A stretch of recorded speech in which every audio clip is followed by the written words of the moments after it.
Okay, so I'll just show you some of the instruments that get used here really. And we've got a Taylor 414 CE, absolutely beautiful guitar. It's got a kind of Rupert Neve designed preamp here, which you can DI. I absolutely love it, man. It takes capo very well as well, so that's absolutely fantastic.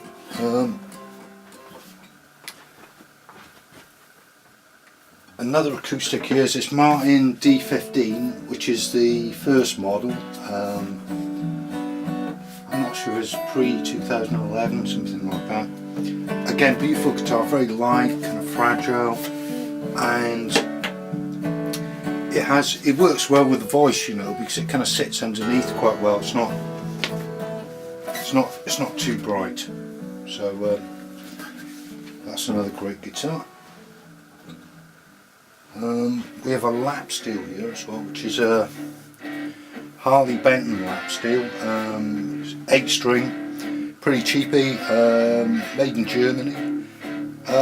You know, the pickups not the finest, but it kind of works well for the price. So I'm kind of new to lap steel, and this is working out really well.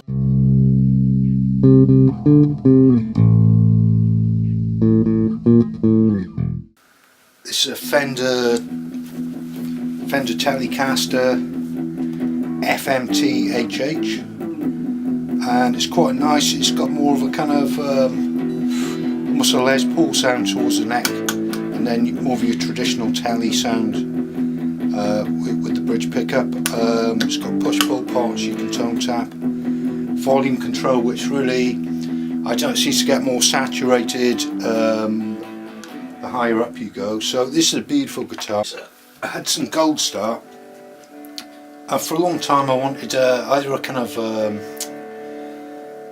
semi-hollow Les Paul or a ES335, but I've had problems with my hands over the years actually. I used to be an engineer, and I get skin problems, so I can't always play the guitar. You know, there could be a few months and I didn't know whether I could justify buying a Gibson really, because they're so expensive. So I was in the guitar shop and I thought, well, I'll try out a couple of hollow body and semi-hollow body, and I didn't think I'd like this because it looked a bit too flash, but this is an absolutely beautiful guitar. I mean, it's got the soap bar pickups. You can get a really raucous kind of rock and roll sound out of it.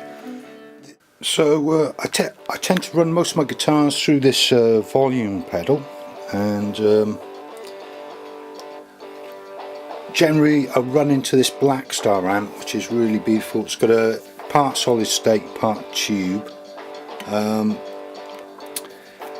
It has an input gain stage, which I think is the tube possibly, and it's possible to get this from, there's a clean channel and a dirty channel, right? So the dirty channel obviously is going to add grit and overdrive, but the clean channel is possible to keep the signal clean, you know, but add a bit of grit when you push it or you turn the guitar pedal up a bit. So I really like that. And then there's an output volume there.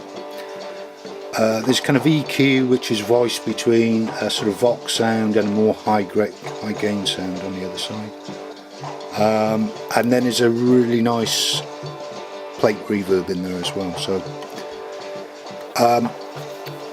it's a small amplifier. It's great for this room, you know, I mean, and I like that kind of small sound as well, the Desert Blues guitar. So what I'll do sometimes, the foot switch here is a tuner out, and I'll run that into effects, right? So I can have the kind of guitar going straight into the amp, and then I can use that to turn on the effects loop as I want, and that will go into this Fender amp here, which is it's an acoustic amp, the Acoustasonic, but it's 2 channels.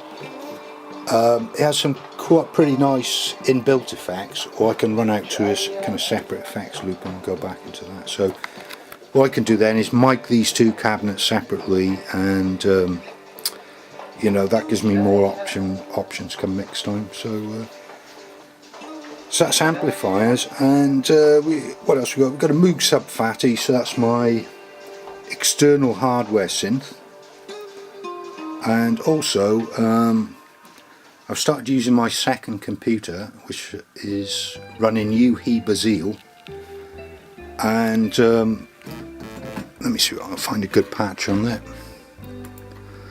Go for basses.